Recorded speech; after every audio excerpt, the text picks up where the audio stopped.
Eu vou fazer algumas considerações sobre o Evangelho segundo Lucas, o terceiro livro do Novo Testamento.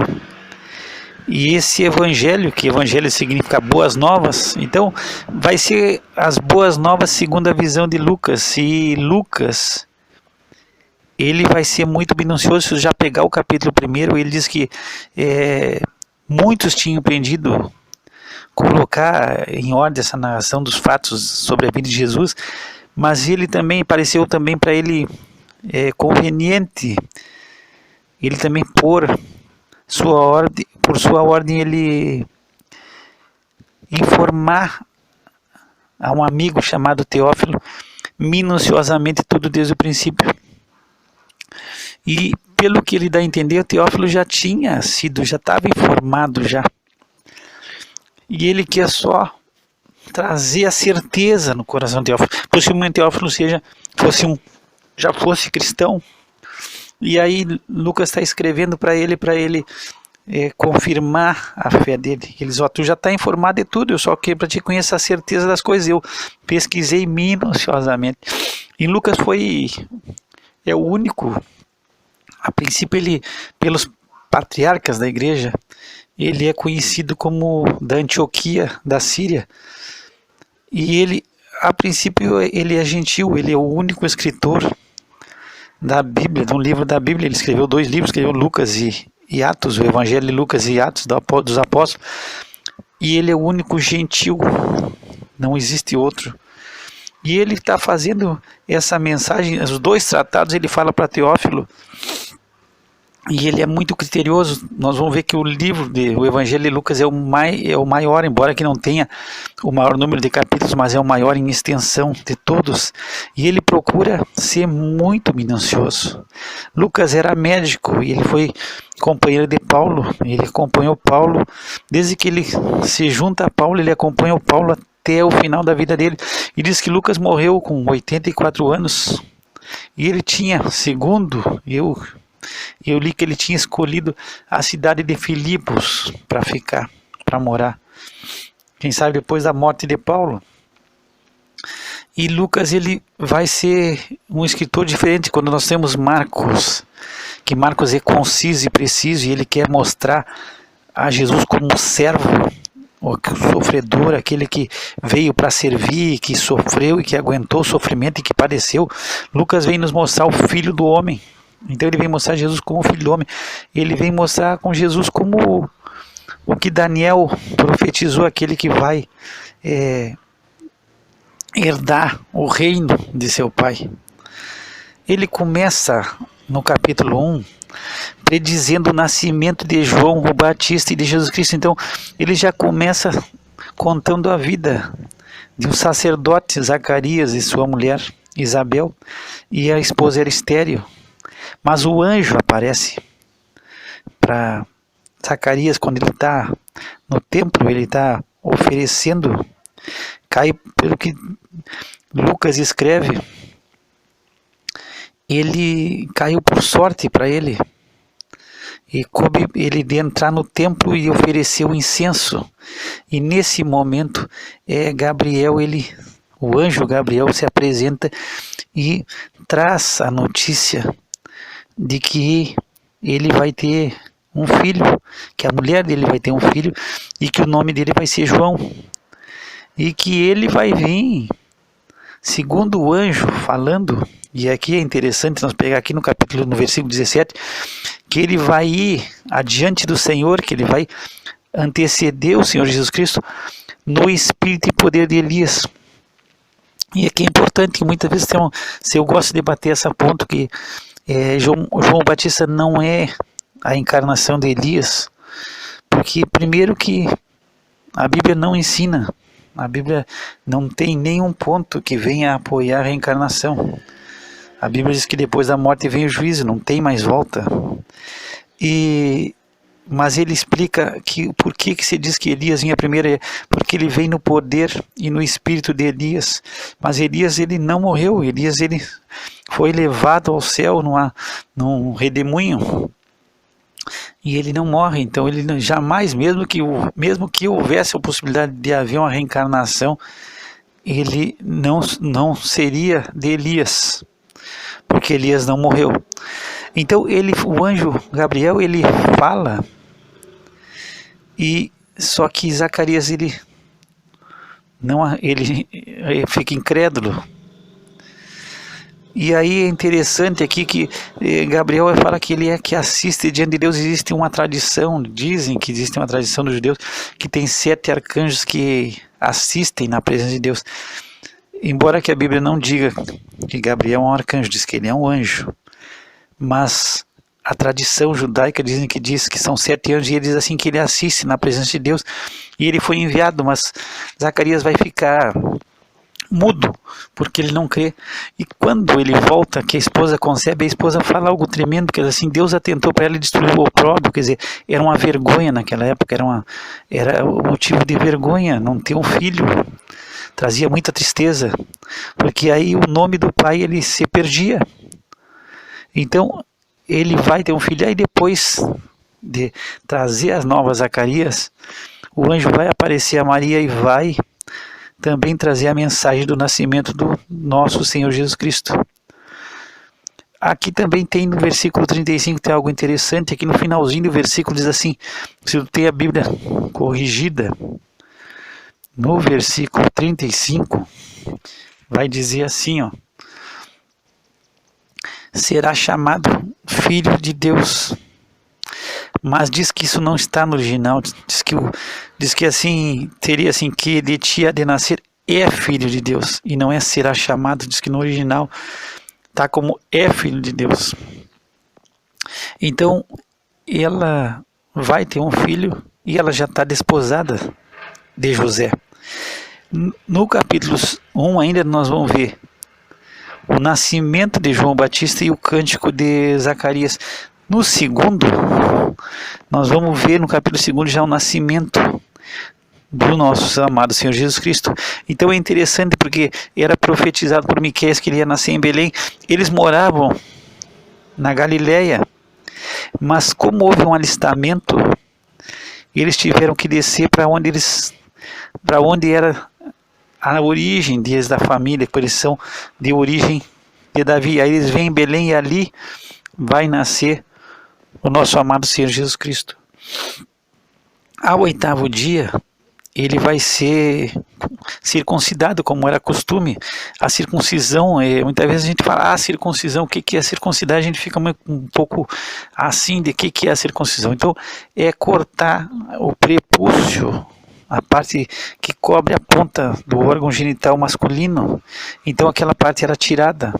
Isso é o prepúcio, é a parte que cobre a parte da frente, da ponta do órgão genital masculino. Então, e foi dado para Abraão, foi um sinal de Deus para Abraão, de aliança. E aí Jesus, aos 8 dias, ele vai ser levado no templo, e aí nós vamos ter o cântico de Simeão. Simeão era um homem temente a Deus, e Deus que disse que ele não ia. O Espírito Santo tinha revelado que ele não ia morrer sem ter visto o Cristo, e ele, quando estão circuncidando Jesus no templo, ele vai ver ao Senhor e ele vai dizer, bom, agora pode despedir o teu servo em paz, porque eu já vi a salvação, a tua salvação. E também tinha a profetisa Ana, que é filha de Fanuel, da tribo de Azer, e era uma mulher de avançada idade. E ela também comenta, e ela vai falar sobre o menino. E interessante que Lucas no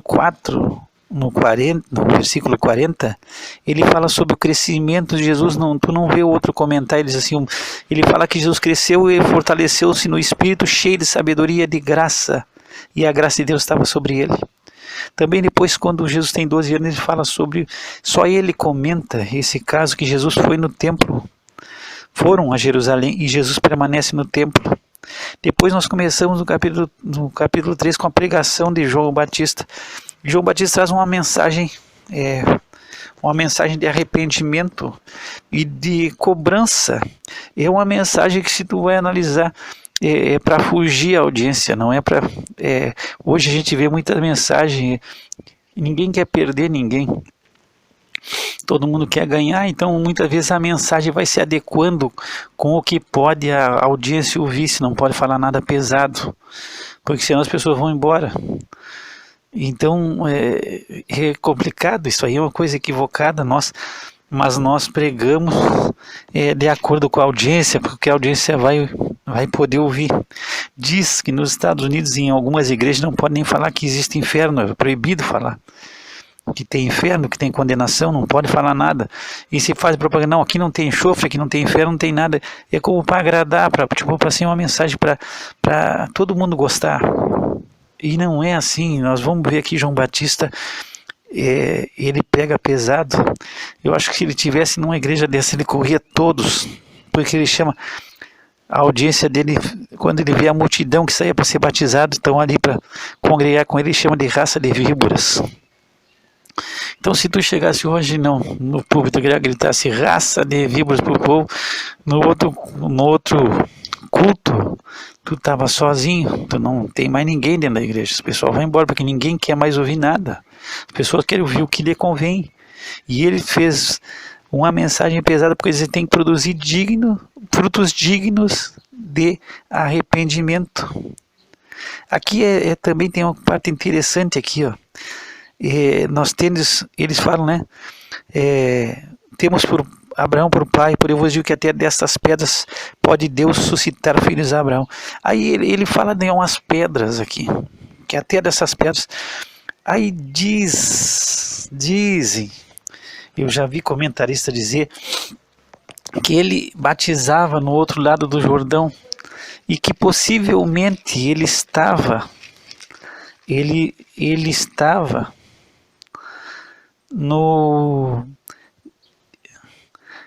Betibara, do outro lado do Jordão, e ali, quando ele está falando dessas pedras aqui, a gente pode ter olhado qualquer pedra no chão, não, mas dizem os comentaristas que ele está junto às pedras que Josué levantou. Então Josué, quando vem com o povo, saíram do Egito, e Josué assume o povo, eles vão passar o Jordão, Josué tira 12 pedras e levanta um monumento de pedra simbólico. 12 pedras, uma simbolizando, cada pedra simbolizava uma tribo, foi tirada de dentro do Jordão, porque o Jordão, quando Israel passou o Jordão, Deus fez secar as águas, semelhantemente ao que aconteceu no Mar Vermelho. E quando eles passaram, Josué mandou tirar de cada tribo lá, tirar uma pedra do meio do Jordão e levantou um monumento ali, e aquilo permaneceu. Então se diz que quando ele está falando dessas pedras aqui, ele está falando sobre as pedras, que cada pedra simbolizava uma tribo. Também aqui ele tem outras situações aqui, quando ele está falando sobre soldados e sobre os publicanos, e ele não desfaz dos publicanos. Os fariseus e os saduceus não aceitavam os publicanos, mas ele não desfaz, ele só diz que aqueles que cobravam imposto deviam fazer o que era honesto, somente isso, do que está ordenado, não mais do que isso. E dos soldados é que eles não viessem a tratar mal, nem enganar ninguém, e venham se contentar com o soldo e pode seguir. Nós vemos hoje, eu não sei se tu tem conhecimento, mas os testemunhos de Jeová, que se diz, os testemunhos de Jeová, eles não servem, não prestam serviço militar e são contrários a qualquer um que seja militar. Se um testemunho de Jeová ele é militar e ele está indo, ele não pode se congregar e não pode ser considerado membro. Para ele ser membro, ele tem que abandonar. Se ele se converter ao testemunho de Jeová, ele vai ter que deixar o exército, deixar o serviço militar para poder congregar e ser considerado membro, senão eles não aceitam. Mas a gente vê claramente aqui que não existe respaldo para esse ensinamento, e até uma coisa que eles são isentos do serviço militar, porque se declaram testemunho de Jeová, eles nem querem servir. Mas aqui, em nenhum momento João Batista diz, vocês não vão servir, vocês têm que abandonar o exército. Não, eles não tratar mal ninguém. Agora, é necessário força militar, é necessário, como é necessário polícia. Agora, o que não pode haver? Não pode haver excesso. Não pode haver ser usada a sua da sua autoridade para fazer o que é errado. Agora, vai ter exército, vai ter exército, vai ter polícia, não tem como fugir disso aí. Também aqui ele traz, no 13, ele traz a genealogia de Jesus, e aqui eu já tinha falado no outro áudio, ele puxa a genealogia e dizem, os comentaristas aqui, essa genealogia aqui é de Maria. E uma coisa que tu vai notar, tu pode perceber aqui, que eu chegar no 31, quando tu pega Mateus, ele está de Davi, ele vai para Salomão e ele segue os reis, porque ele quer mostrar o direito legal do trono. Então ele quer mostrar Jesus como rei, então ele traz a parte real, ele traz todos os reis, ali Roboão, vai trazendo Asa, vai trazendo todos os reis, Ezequias. E aqui não, na genealogia de Lucas ele vem e ele vai por Natã. Natã é irmão de pai e mãe de Salomão, mas já é outra geração, é outra descendência. No capítulo 4 ele traz por menor a tentação de Jesus. E aqui é interessante, tem coisas que são interessantes, que o diabo usa da Bíblia, ele usa da palavra de Deus para tentar Jesus. Quando ele vê, na primeira tentativa que ele faz, que Jesus usou da palavra para rebater, ele também vai usar da palavra, porque ele manda que Jesus ele faz citação do Salmo 91. Também outra coisa interessante aqui que Satanás o diabo propõe a Jesus um atalho. Ele mostra que ele tem todos os reinos do mundo e que está na mão dele, ele dá para quem ele quiser. E ele oferece a Jesus. Ele dá tudo a Jesus. Tu vai ver no livro de Apocalipse que o reino venha a ser do nosso Senhor Jesus Cristo, e que o Pai prometeu, mas só que o Pai prometeu, e o diabo aqui ele está dando um atalho mais simples, porque aqui Jesus ia ter que passar todo o Calvário, ia ter todo o sofrimento, ia sofrer na cruz, ia padecer, ia morrer por nós, ia pagar através na cruz, ia verter sangue para nos comprar. E aqui o diabo já dá um caminho da felicidade com atalho. Não precisa padecer, não precisa ir para a cruz, não precisa sofrer, não precisa ser enganado por ninguém, não precisa ser traído. Vão te odiar, mas aqui eu te dou um caminho. Se tu me adora, eu já te entrego todos os reinos, tu assume, porque me entregaram. E quem entregou aqui para mim, no meu entendimento, que eu já escutei, foi Adão que entrega o poder e a autoridade que ele tinha para o diabo. E o diabo ele faz essa proposta e descende para Jesus, só que Jesus, ele é o Senhor. Jesus, ele tem paciência e ele vai esperar o momento certo, porque ele está esperando o momento certo que tudo vai ser colocado debaixo dos seus pés, e ele vai deixar tudo debaixo e vai entregar tudo ao Pai. Mas o Pai vai dar todo o poder e toda a autoridade ao Filho. Só que o diabo aqui ele já faz a sua promessa e Jesus não cai, só que quando ele promete para nós, nós caímos. E ele promete um caminho de felicidade e um atalho rápido, sem sofrimento, sem dor. Tu está sofrendo, tu está padecendo dentro da tua casa, faz isso, pega esse aqui, sai num atalho rápido aqui, tu vai ser feliz, tudo vai dar certo, tudo eu vou te entregar, como o mundo. E aí ele bota o mundo aos pés, e ele faz uma oferta de felicidade, sem problema, sem luta, sem dificuldade, sem sofrer. Tu tem que lembrar que o apóstolo Paulo, quando escreve a Timóteo, ele diz assim: se sofrermos, com ele também reinaremos. Mas se sofrermos. Se sofrermos. Então não tem caminho sem sofrimento, sem luta. Agora o que o diabo propõe, não precisa, tu pode ser feliz sem sofrer, sem nada. Só que é temporário. A eternidade é totalmente longe de Deus, e aí é sofrer eternamente, é o tormento eterno. Então são coisas temporárias, e nós temos que colocar os nossos olhos naquilo que é eterno. Muitas vezes nós estamos botando nossos olhos no que é passageiro, no que o diabo está oferecendo agora aqui no momento, é um momento só.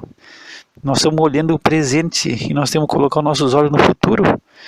Alguém disse: eu estou preocupado, muito preocupado com o meu futuro, porque é lá que eu vou passar o resto dos meus dias. E nós muitas vezes nós somos só de momento, é um momento, o negócio é a vida, é momento, eu ser feliz hoje, amanhã não sei. E nós temos que olhar, não é para o hoje. Quem sabe hoje tu está sofrendo, quem sabe hoje tu está chorando, mas o Senhor vai enxugar toda a lágrima. Eu tinha o costume, quando eu trabalhava, e eu lidei muito com jovens, todos os anos, muito jovens, jovens de 18, 19 anos, e eu aprendi, sempre eu dizia, eu aprendi com o tempo, e eu dizia sempre que nós vamos iniciar alguma coisa, se tu for iniciar, quando eu falava com eles, assim, ó, vai iniciar alguma coisa, primeira coisa que tu tem que olhar é onde termina. E aí, quando tu vê onde termina isso aí tu começa, ou tu desiste. Mas não pode pegar um navio, tu não pode pegar um ônibus, tu não pode pegar e empreender uma viagem se tu não sabe aonde termina. Então, e muitas vezes nós alisamos, nós vamos pegando assim, entramos no barco e vamos seguindo, é um momento, mas não sabemos onde esse barco está indo e aonde vai terminar essa jornada. Então a primeira coisa, para onde esse barco está indo? Bom, é para lá? Ah, tá. Então tem coisa que a gente tem que pensar, vou começar a estudar, isso termina bem? Claro que termina bem. Vou começar a ir na igreja, termina bem? Termina bem. Não, vou começar a beber, começar a fumar, isso termina bem? Bom, geralmente não termina bem. Esse barco é furado. Então, começar antes de começar, é analisar onde termina isso aí. Vou começar a fazer isso. Aonde termina? E analisar o final. É como comprar uma passagem para onde está indo esse trem, para onde está indo esse navio, para onde tá... Aí a gente vê se é onde nós queremos chegar. Então isso é importante, que a gente saiba dizer não, embora que a gente está sofrendo hoje, saber que nós temos uma vida gloriosa, que o nosso amado Senhor Jesus Cristo comprou para nós, através do seu sangue na cruz do Calvário. Então Jesus inicia aqui, depois da tentação, ele começa a pregação já em Nazaré, e em Nazaré ele não vai ser muito aceito, né? Por quê? Porque ele diz, não há profeta sem honra a não ser na sua própria casa, então ele vai ter dificuldade, e eles se enchem de ira, porque a mensagem de Jesus não é muito agradável, é bastante inteligente. Tanto que eles, na primeira mensagem, expulsam Jesus da cidade e querem lançar ele do cume do monte, mas ele passa pelo meio deles e se retira. Também ele vai curar um endemoniado em Cafarnaum. E esse demônio já sabe quem ele é e começa a dizer, eu sei quem tu é o santo de Deus. E ele cala de sair dele e se maravilham porque ele vê o poder de Jesus. Depois Jesus vai curar a sogra de Pedro, e diversos enfermos. Aí nós temos uma outra situação a colocar. Pedro, né? Pedro é considerado o primeiro papa da igreja. Ele não fundou a igreja de Roma. Nós vamos chegar ainda na carta aos Romanos. Pedro não fundou, ele pode ter estado em Roma, mas ele não fundou a igreja. Quem pregou os gentios foi o apóstolo Paulo, e Pedro foi a circuncisão aos judeus. E também não foi Paulo que fundou, diz Paulo, não fui eu, tu vê pela carta que não foi ele quem fundou a igreja em Roma. Se diz pela tradição que João Marcos, que escreveu o Evangelho, pastoreou a igreja em Roma. Quem sabe Pedro tenha estado lá, mas Pedro nunca foi o primeiro bispo ou fundador da igreja de Roma. E entra essa história que o sacerdote não pode ser casado. E agora que Pedro tem uma sogra. Aí eu te digo, poxa, ele tem uma sogra, mas não tem uma esposa. Quem é que vai querer esse pacote? Ah, se ele tem uma sogra, é porque ele tem uma esposa. Ninguém vai aceitar uma sogra. Ah, eu recebi uma sogra de presente, mas não me casei. Então, a sogra vem no pacote, não é escolha. E ele tem aqui, se curar a sogra dele, porque ele é casado. Depois Paulo fala também sobre as viagens que os apóstolos levavam a sua esposa. No capítulo 5 já nós vamos ver os primeiros discípulos e cura de um leproso e de um paralítico.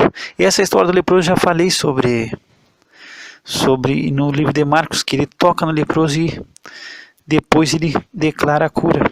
Depois nós temos um paralítico aqui, e Jesus vai mostrar que ele é Deus. Por quê? Porque só Deus pode perdoar pecados. E Jesus disse assim, perdoa os pecados do homem. Como que Jesus vai perdoar os pecados? E os escribas e fariseus, ele começa a usar quem ele está blasfemando. Ninguém pode perdoar pecados senão Deus. Só Deus é que pode perdoar. E aí Jesus disse, olha, o Filho do Homem ele recebeu, ele tem poder sobre a terra para perdoar pecados. Então ele está mostrando que a sua deidade. Depois nós vamos ver aqui a vocação de Levi. Eu já te falei que Levi, esse Levi aqui, ele é o Mateus. Ele era publicano. Publicano eram cobradores de impostos. Eles eram odiados pelos demais judeus. Também nós vamos ver aqui no capítulo 6 que Jesus é o Senhor do sábado. Hoje nós temos um problema, algumas pessoas começam a guardar o sábado. E acho que isso aí é bíblico. Não, não é bíblico essa situação. Outra coisa importante, o sábado judaico ele começa às 6 horas da sexta. E ele vai terminar nas 6 horas do sábado. O dia judaico começa de tardezinha. É diferente. Por que isso? Se tu pegar lá no início, na criação, no primeiro livro de Gênesis, no primeiro capítulo de Gênesis, tu vai ver que sempre Deus fala, o escritor fala, Moisés escrevendo, e foi tarde e manhã o primeiro dia. Então ele sempre coloca a tarde como o primeiro, como o início do dia. Eles foi tarde e manhã, sempre tu vai ver. Tarde e manhã o primeiro dia, sempre ele fala isso. E aí tu vai entender por que o dia judaico começa de tarde. É uma sequência da criação. Depois no 6 Jesus escolhe os seus 12 apóstolos e ele vai falar sobre as bem-aventuranças. Aí vai ser vários sermões sobre juízo, sobre amar os inimigos, porque naquela época você dizia ama os teus inimigos, ama os teus amigos e detona os teus inimigos. E aí Jesus vem mudar isso aí. Agora ele está propondo uma nova maneira. Depois tem interessante também sobre a casa construída sobre a rocha. No 7 nós vamos ver um dos milagres, cegos milagres, e tem o milagre da ressurreição do filho da viúva de Naim, e só Lucas é que comenta e conta esse caso, ninguém mais, pelo que eu me lembro, ninguém mais conta esse milagre aqui. Depois João Batista manda mensageiros até Jesus para ver, porque Jesus está no cárcere e ele quer saber se vai vir outro era tu, e Jesus mostra que ele é o Senhor e dá um testemunho sobre quem é João Batista. Depois nós temos aqui uma pecadora perdoada, e nós vamos para o capítulo 8, já começa a parábola do semeador. Depois também tem um endemoniado curado e milagres de cura. No 9, Jesus dá uma missão aos apóstolos saírem a pregar. Tem a primeira multiplicação dos pães. E tem uma confissão de Pedro, que Pedro reconhece, porque Jesus pergunta: o que dizem as pessoas que eu sou? E Pedro diz: tu uns dizem que tu é João Batista, outro Elias, outro um dos antigos profetas. Mas aí Pedro faz aquela brilhante declaração: tu é o Cristo de Deus. Também nós vamos ver a transfiguração. Jesus se transfigura diante de Pedro, Tiago e João. E aqui também tem uma coisa importante: por que só Pedro, Tiago e João? Eles foram os mais íntimos de Jesus, no sentido de que, porque pelo Velho Testamento toda a palavra era confirmada por 2 ou 3 testemunhas. Então tem coisas que só Pedro, João e Tiago que viram. E por quê? Porque a palavra, o testemunho ser guardado por 3 pessoas. Depois tem uma parte interessante aqui sobre os samaritanos. Os samaritanos não querem receber Jesus. Então nós tínhamos a Galileia ao norte, Judeia ao sul, e entre a Galileia e Jerusalém, Judá, nós tinha a Samaria. E o judeu, muitas vezes, detestava o samaritano. Ele fazia uma volta muito maior, ele atravessava o Jordão e saía pela Pérea, pelo Oriente, e depois entrava na Galileia para não passar pelo território de Samaria. E os samaritanos eram odiados, eles não se davam. E porque o que aconteceu? Quando houve a separação das tribos do norte e do sul, a do norte ela foi levada para o cativeiro em 722 pela Síria, e aí depois vieram, alguns ficaram, eles se misturaram com outras nações, porque a Síria tinha o costume, ele pegava um povo, levava para outra terra e trazia o povo de outra terra e botava naquela terra, e ele quebrava o vínculo da nação. Então ele trouxe outros, e aí houve casamento misto, e os judeus não aceitaram. Os da tribo do sul, que era o reino de Judá, eles detestavam. E esses samaritanos eram casamentos mistos, muitos filhos de casamento misto de judeus com com gentios. E aqui é interessante que nós temos Tiago e João é o apóstolo do amor. A gente vê como Deus transforma as pessoas, porque quando eles não aceitam Jesus, os samaritanos não aceitam receber Jesus, Tiago e João dizem, vamos pedir que venha fogo do céu e consuma todo mundo. Aí tu vê, o apóstolo do amor, Jesus, tu não sabe de que espírito é, não vim para destruir as almas, eu vim para salvar as almas. Então Jesus mostra o seu propósito, eu não vim para destruir, eu vim para salvar. Mas nós vamos ver a transformação de João, porque aqui João ele já se ira, ele diz, não, vamos mandar fogo do céu, vamos destruir essa aldeia toda, os samaritanos vão tudo morrer. Mas Jesus diz assim, tu não sabe de que teu espírito é. Depois nós temos o preço para seguir Jesus, e no 10 nós vamos ter a missão de 70 discípulos. No 11 nós vamos ver, ainda no 10, nós temos a parábola do samaritano, e é só essa parábola do samaritano, só Lucas é que conta. E aqui ele fala do amor ao próximo. Também no 11 nós vamos para a oração do Senhor, o poder de Jesus sobre os demônios. E é interessante nós pegar, porque os fariseus gostavam de dizer que Jesus ele expulsava os demônios por Beelzebu, príncipe dos demônios. Mas o Senhor mostra que Satanás não estava dividido aqui. Ele demonstrava pelo poder de Deus que ele estava fazendo aquilo, e eles tinham que entender isso. Também fala sobre, eles queriam um sinal, eles não, vai ser o sinal de Jonas, como Jonas teve 3 dias e noite no ventre do grande peixe, assim o Filho do Homem estaria no centro da terra, 3 dias e 3 noites. Depois no 12 nós temos o fermento dos fariseus, que era a sua doutrina, e a confiança nas riquezas. Aí Jesus vai contar a parábola do homem rico. E esse homem rico, ele tinha produzido muito, e ele quer fazer um plano para viver tranquilo. Só vou fazer outros celeiros, vou para mim viver e descansar, e a minha alma, vou dizer para a minha alma, descansa, porque tu tem depósito para muitos bens. Bom, a alma vai descansar.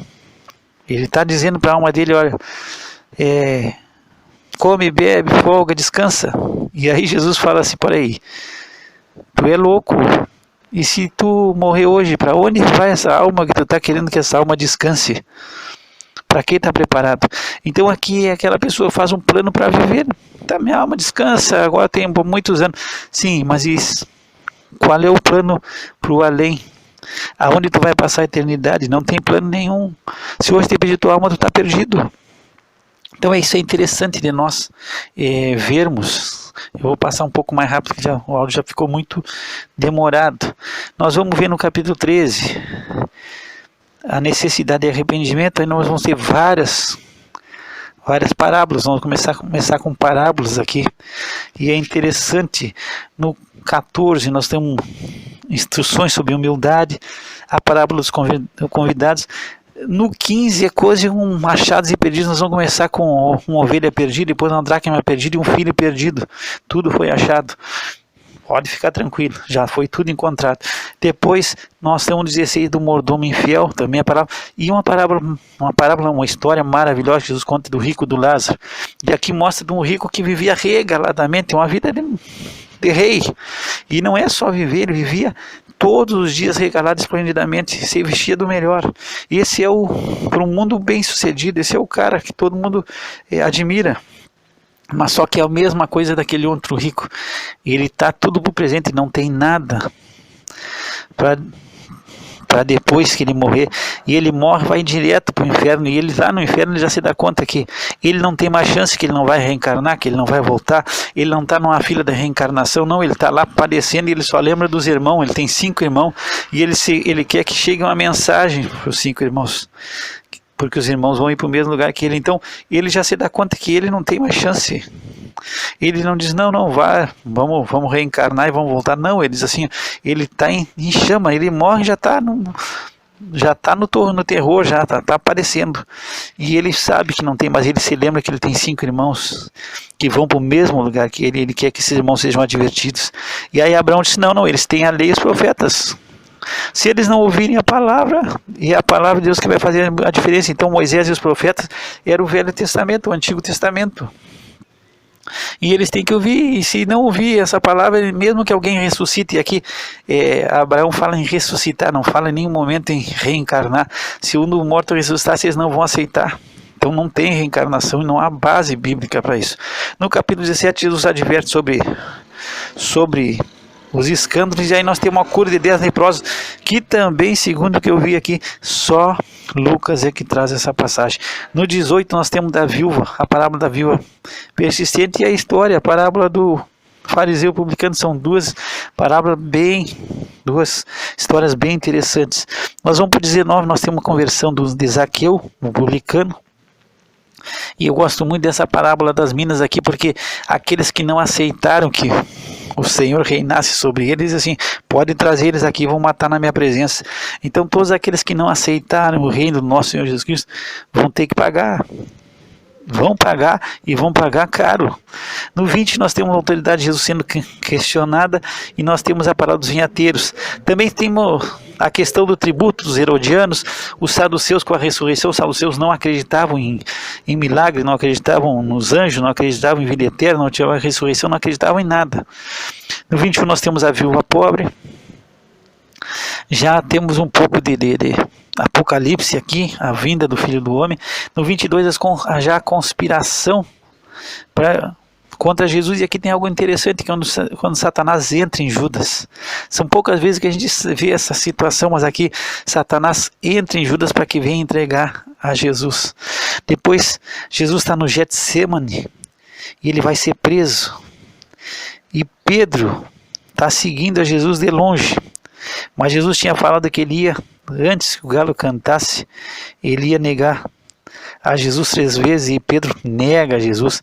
E quando isso se cumpre, que ele negou 3 vezes Jesus e o galo canta, ele sai para fora, porque ele estava seguindo Jesus de longe, e aí ele chora amargamente. Ele sofre pelo que aconteceu na vida dele. Depois Jesus está perante Pilatos, e aqui nós temos algo que só Lucas conta, que a mulher de Pilatos teve um sonho, e dizia para ele não entrar na causa desse justo. Peraí, vamos ver se foi. Não foi. Não, estou confundindo as duas coisas, porque eu estou estudando todos os evangelhos juntos.